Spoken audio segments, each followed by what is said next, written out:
Em nome do Pai, do Filho e do Espírito Santo. Amém. Então, primeiramente, quero me apresentar. Me chamo Elton, membro da comunidade católica Shalom, membro da comunidade de vida há 18 anos.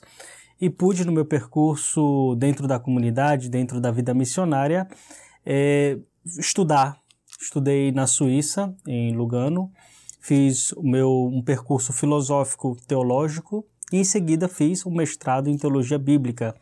E hoje estou iniciando o doutorado também na Faculdade de Teologia de Lugano, também na parte bíblica.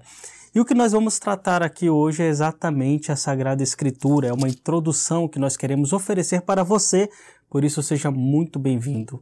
Muito bem-vindo a este percurso que nós faremos juntos. É sempre uma introdução, mas essa introdução ela tem desejo, ela quer despertar em cada um a curiosidade, o bom desejo de Deus, o bom desejo da Sagrada Escritura.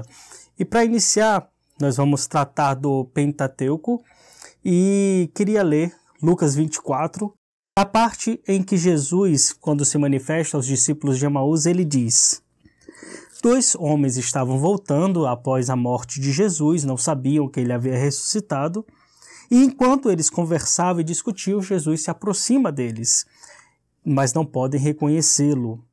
E Jesus pergunta: que palavras são essas que trocais enquanto ides caminhando?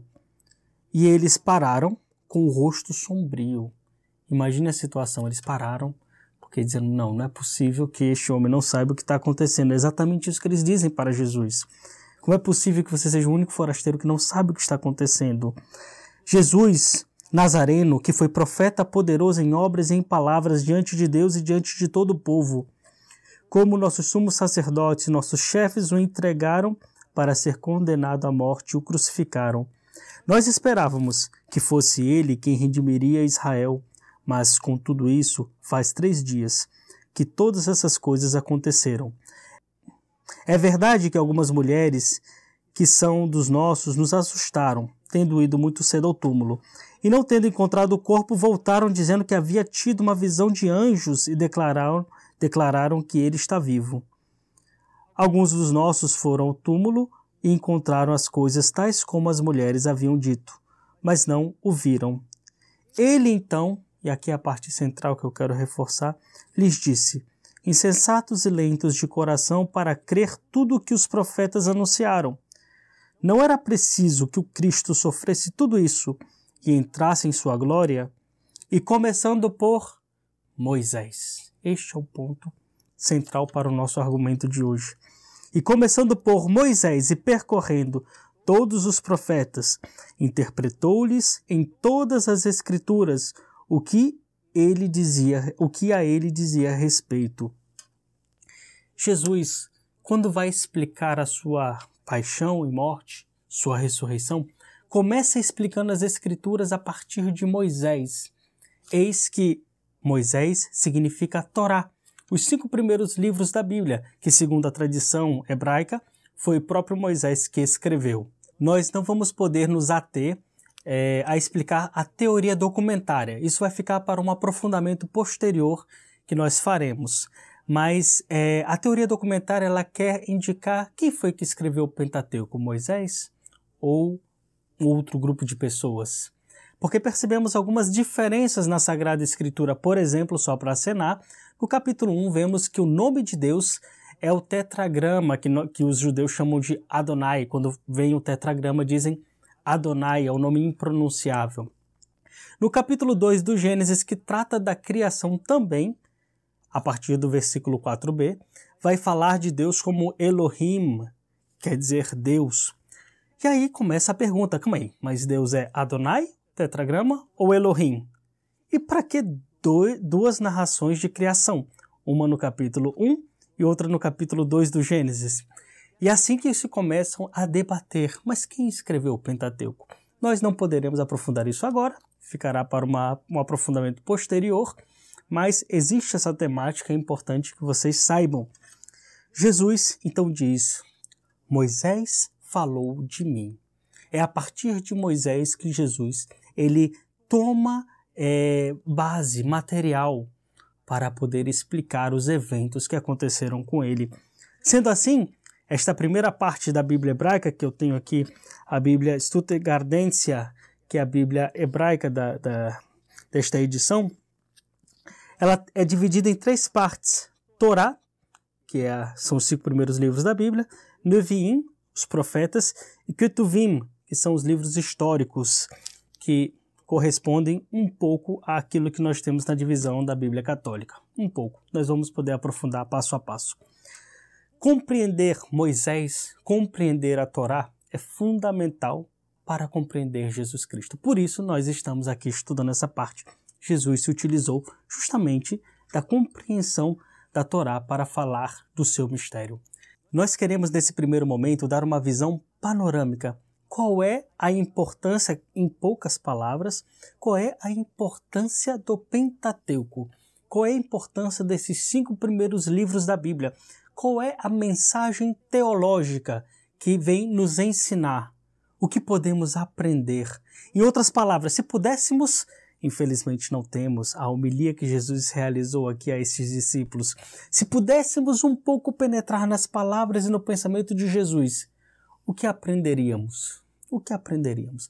Claro que eu não tenho intenção de falar tudo o que Jesus disse, né? Infelizmente, nós vamos ter que perguntar, ou felizmente, no céu, o que Jesus ensinou para esses discípulos. Mas o que este texto tem a nos dizer?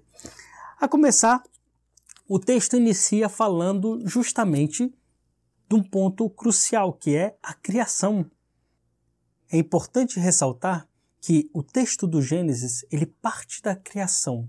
E isso é um dado fundamental. Porque os povos antigos, vizinhos de Israel, também tinham a narração da criação.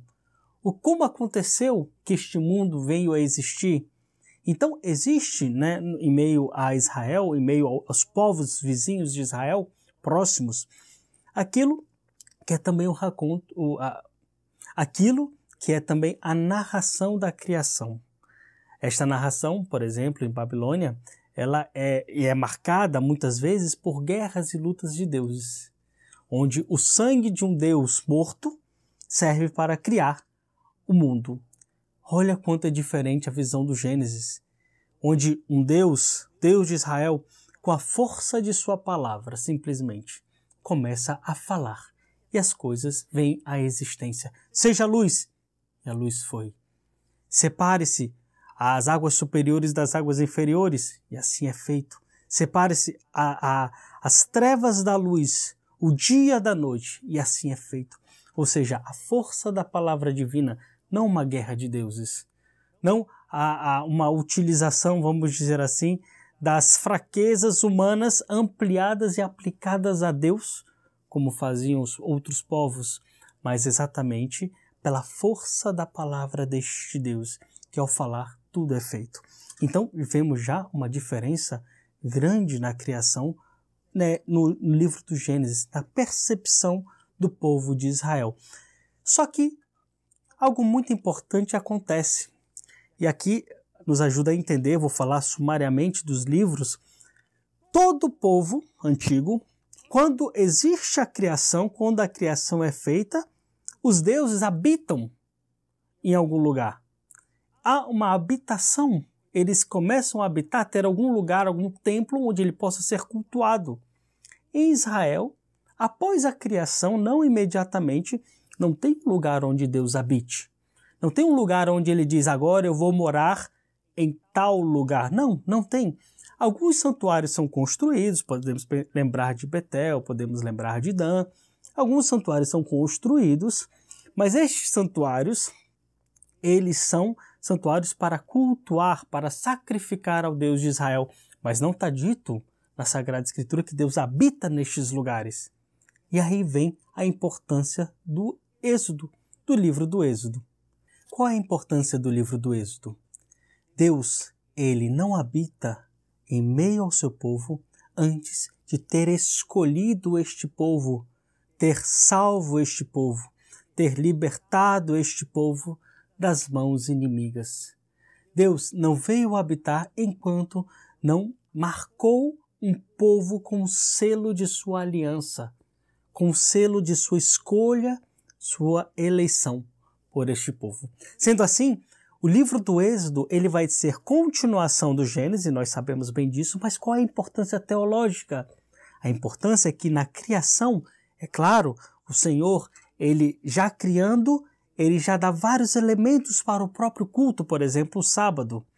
Mas nós temos em Moisés, ou em Abraão, perdão, uma eleição, que é muito importante para o povo, para a escolha do povo, que vai ser numeroso como as estrelas do céu, as areias do mar. Temos já sacrifício, temos já muitos elementos importantes. Temos toda a dinâmica providente do livro da parte da vida de José, ou seja, o Deus de Israel não é só um Deus que com mão forte guia, constrói, o Deus que de certa forma faz todas as coisas saírem do nada, mas é o Deus que guia o povo. Eis porque a história de José também é fundamental para a compreensão de quem é este Deus. No livro do Êxodo, uma coisa importante vai ser perguntada por Faraó. Assim que Moisés ele vai se colocar diante de Deus e Deus vai enviar Moisés a Faraó, Faraó vai perguntar, mas quem é o Senhor? Quem é? Esta pergunta é uma pergunta teológica que bem no início do livro do Êxodo vai ser colocada, porque tudo o que Deus vai fazer contra o Egito vai ser para responder a Faraó. Eu sou o Deus que liberta o meu povo com mão forte e braço estendido. Sou o Deus que não conta quantas pessoas estão a guerrear. O importante não é isso. O importante são os braços de Moisés erguidos, que pode interceder por este povo. E a partir daí, até o mar se abre. Este povo pode passar a pé enxuto.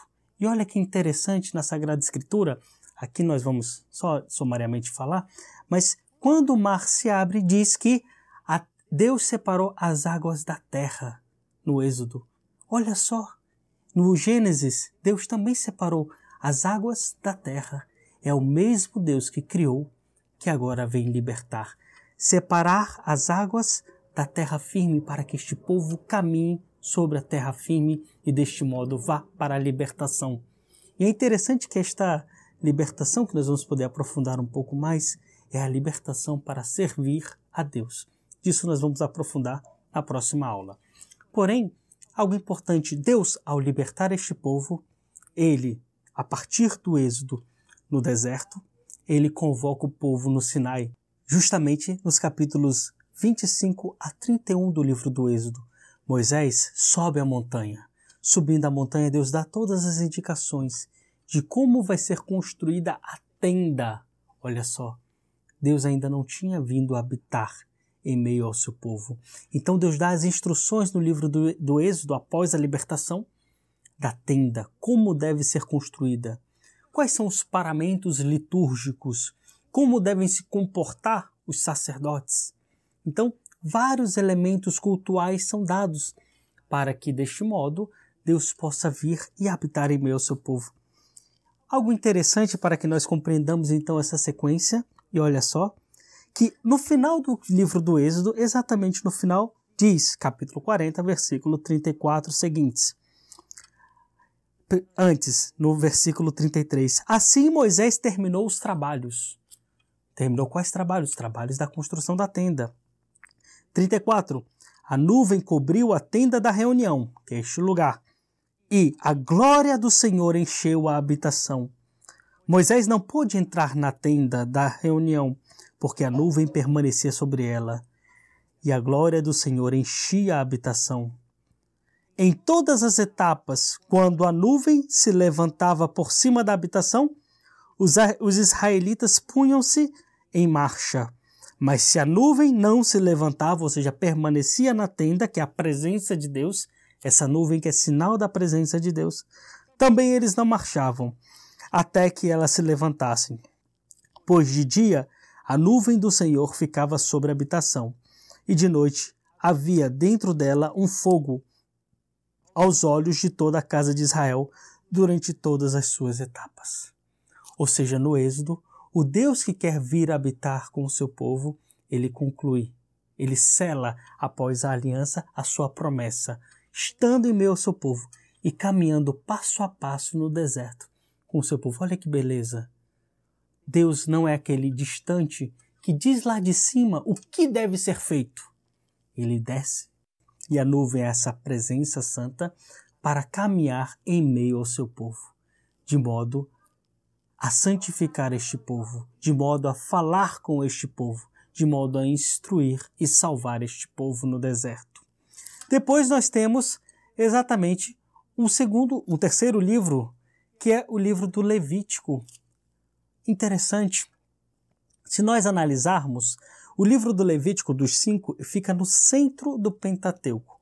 É um livro muito mal conhecido, vamos ter que aprofundá-lo em outra ocasião. O livro do Levítico vai tratar exatamente sobre as leis de santidade, as leis de pureza. Olha só, o Deus que está presente em meio ao seu povo, agora habita numa tenda, por isso é necessário que vários ritos possam ser colocados em ato. Por quê? Porque a santidade de Deus não se mistura com a impureza. Então é necessário separar o que é puro, santo, do que é impuro. Existe o impuro, o profano e o santo. Algo profano pode, em uma certa ocasião, se tornar santo e nunca mais voltar a ser profano. Por exemplo, os objetos sagrados. Eles poderiam ser profanos, mas se tornam sagrados. A partir do momento que são sagrados, para sempre sagrados. Profaná-los é justamente um ato de pecado, ou seja, torná-los de novo profanos, ou seja, de uso habitual. Mas jamais algo impuro vai se tornar santo. Jamais algo impuro vai poder tocar a santidade. Por isso, o livro do Levítico vai tratar como os sacerdotes eles vão fazer para separar. E olha que interessante, no livro do Gênesis, exatamente Deus, ele foi aquele que separou a escuridão da luz, o dia da noite, as águas superiores das águas inferiores, a água da terra seca. Separar é um gesto próprio de Deus. E os sacerdotes no Levítico assumem essa missão de separar, desta vez, o puro, o santo, daquilo que é profano e, sobretudo, daquilo que é impuro. Olha só como o sacerdote assume deste modo aquilo que no livro do Gênesis já era identificado como uma ação divina. Olha como cada livro possui, em certo grau, uma comunicação de temáticas e de aprofundamento. E aí nós estamos compreendendo o que é o livro ou os livros que compõem o Pentateuco. Depois nós temos o livro dos Números, que é ainda caminho no deserto. É ainda caminhar no deserto para chegar na Terra Prometida. Sendo assim, se nós analisarmos um pouco, olha que coisa interessante. Nós temos o livro do Êxodo, o deserto. Depois nós temos, em seguida, o livro do Levítico, onde nós vamos encontrar ainda no Êxodo Sinai, e tudo acontece ali perto do Sinai, todas as instruções. Em seguida vamos para o livro do Números, onde nós vamos voltar ao deserto. Deserto no Êxodo, Sinai, mais uma vez deserto, conquista da terra. Então o Sinai ele se coloca entre duas caminhadas no deserto. O quanto é importante conhecer a Deus, a centralidade de Deus para caminhar no deserto e ir para onde Deus chama este povo. É algo também muito importante. O livro do Número ele tem a função, vamos dizer assim, de indicar um caminho do povo com muitas temáticas, mas neste caminho algo muito importante acontece. No capítulo 13, o povo começa a blasfemar contra a terra e contra a promessa divina, porque após os emissários entrarem na terra, visitarem e perceberem o que tinha naquela terra, trazerem os seus frutos, algo acontece.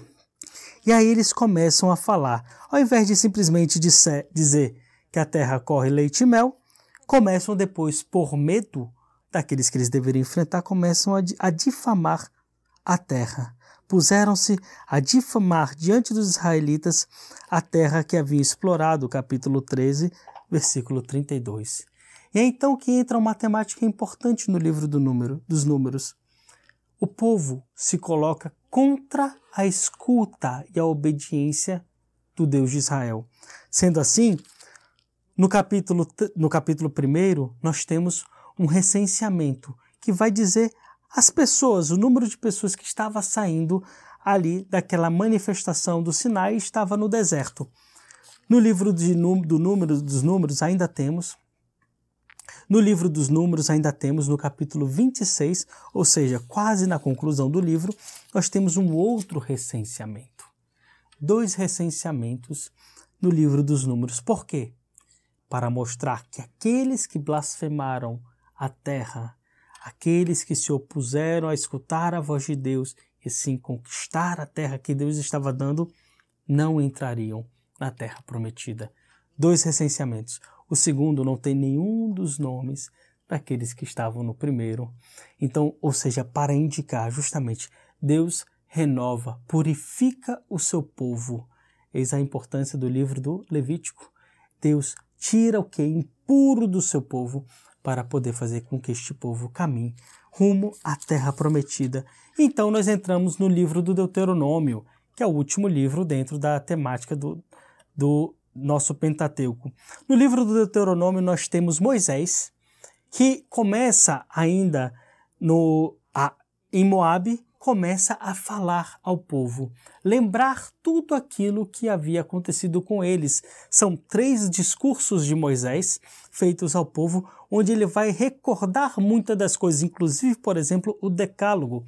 O livro Deuteronômio indica uma segunda lei, ou seja, mais uma vez, Deus afirma a sua lei ao seu povo.